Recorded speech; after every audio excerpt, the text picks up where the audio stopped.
வணக்கம். இது அபி உமையால் சேனல். இன்றைக்கி நம்ம பார்க்க போகிறது புதினா சாதம், புதினா ரைஸ் எப்படி செய்கிறதுன்னு தான் பார்க்க போகிறோம்.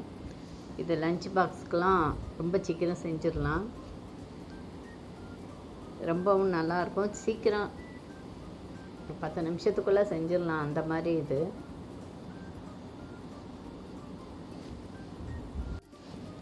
இது வரைக்கும் ஆதரவு தந்த அனைவருக்கும் மிக்க நன்றி. தொடர்ந்து ஆதரவு கொடுங்க. அதே மாதிரி புதுசாக பார்த்துட்டு இருந்தீங்கன்னா அப்படியே சப்ஸ்கிரைப் பண்ணி பெல் பட்டனை கிளிக் பண்ணி சப்போர்ட் பண்ணுங்கள்.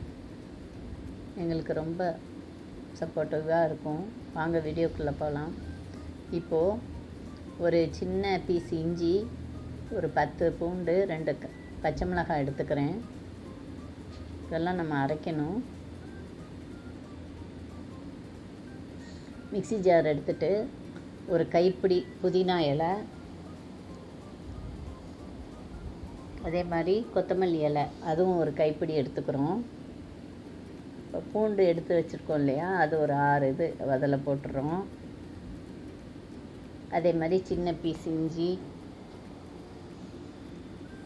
தேங்காய் ஒரு 3 டேபிள் ஸ்பூன் தேங்காய் போட்டுக்கிறோம்.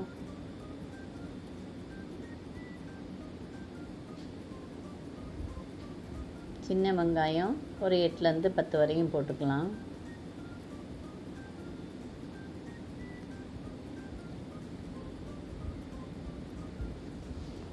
கொஞ்சமாக தண்ணி ஊற்றிக்கிறோம். தண்ணி ஊற்றிட்டு இதை நல்லா நைஸாக அரைச்சி எடுத்துகிட்டு வந்துடுறோம். இந்த மாதிரி நைஸாக அரைச்சி எடுத்துக்கலாம். இது ஒரு பக்கமாக இருக்கட்டும். இப்போது குக்கரில் ஒரு 2 டேபிள் ஸ்பூன் நெய் ஊற்றிருக்கேன். நெய் காஞ்சதும் ஸ்டார் 1, 2 ஏலக்காய், ஒரு பட்டை, 3 கிராம்பு, பிரிஞ்சி இலை 1 எல்லாத்தையும் போட்டு அதோட கொஞ்சமாக சோம்பும் போட்டுக்கிறோம்.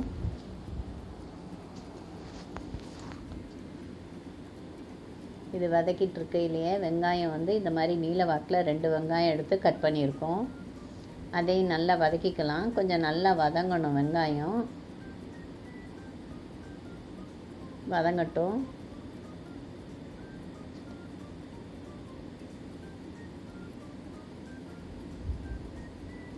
இப்போ நல்லா வெங்காயம் வதங்கி வந்துருச்சு. தக்காளி 1 எடுத்திருக்கேன். அதை பொடிசாக கட் பண்ணி தக்காளி அதில் போட்டுடலாம்.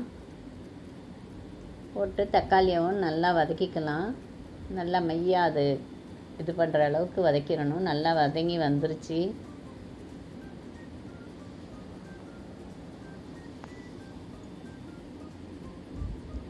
இப்போது முந்திரி ஒரு 10 முந்திரி போட்டுக்கிறோம். ஆப்ஷனல் தான் இது.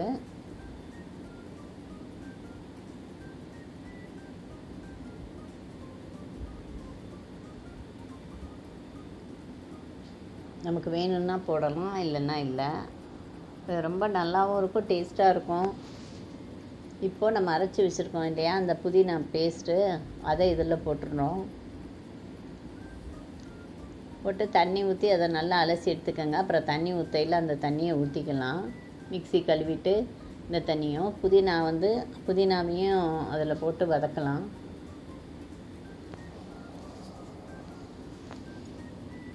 நல்லா பச்சை வாசனை போக நல்லா கொஞ்சம் நேரம் வதக்கிக்குவோம்.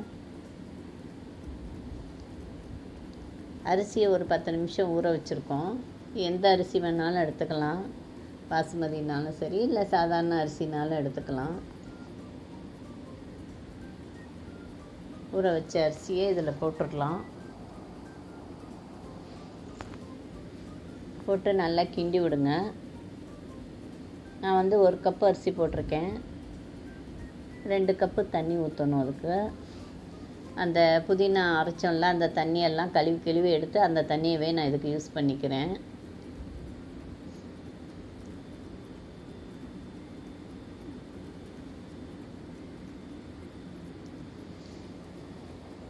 உப்பு தேவையான அளவு போடுங்க.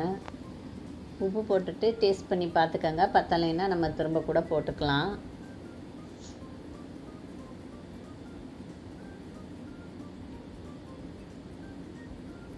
எனக்கு உப்பு கொஞ்சம் பத்தலை, அதனால் இன்னும் கொஞ்சம் உப்பு போட்டுக்கிறேன். இது வந்து நல்லா கொதிக்கணும். கொதித்த உடனே தான் நம்ம குக்கர் போட்டு மூட போகிறோம். நல்லா கொதித்து வந்தோடனே குக்கர் மூடினீங்கன்னா 3 விசில் ஆஃப் பண்ணிடலாம். அதனால் நல்லா கொதி வரட்டும், அது வரையும் வெயிட் பண்ணுவோம்.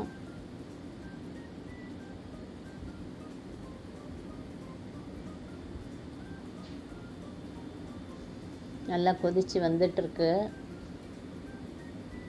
இப்போ நம்ம குக்கரை போட்டு மூடிடலாம். குக்கர் மூடி போட்டு மூடிடலாம். 3 விசில் வந்தால் போதும். 3 விசில் வந்தோடனே ஆஃப் பண்ணிடணும். ரொம்ப இருக்கக்கூடாது, அடி பிடிச்சிரும்.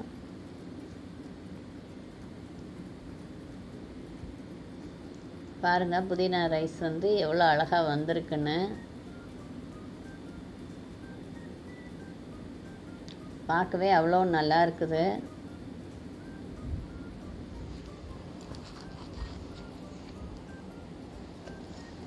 தண்ணி கரெக்டாக ஊற்றுனதுனால அடி பிடிக்கல.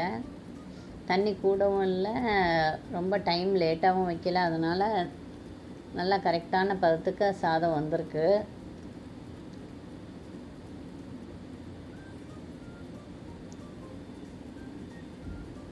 ரொம்பவே நல்லா இருக்குது. நீங்களும் ட்ரை பண்ணி பாருங்கள். வீட்டில் ட்ரை பண்ணி பார்த்துட்டு எப்படி வந்திருக்குன்னு கமெண்ட்டில் சொல்லுங்கள். பாருங்கள், பார்க்க எவ்வளோ நல்லா இருக்குன்னு. அப்படியே ஒரு லைக் போட்டு சப்ஸ்கிரைப் பண்ணலைன்னா சப்ஸ்கிரைப் பண்ணிக்கோங்க. பெல் பட்டனை கிளிக் பண்ணிங்கன்னா நான் போடுற வீடியோலாம் உங்களுக்கு உடனுக்குடனே வரும். சப்போர்ட் பண்ண அனைவருக்கும் மிக்க நன்றி. தொடர்ந்து ஆதரவு கொடுங்க அனைவரும். புதுசாக பார்த்துட்டு இருந்தீங்கன்னா சப்ஸ்கிரைப் பண்ணிவிட்டு சப்போர்ட் பண்ணுங்கள். நன்றி, வணக்கம்.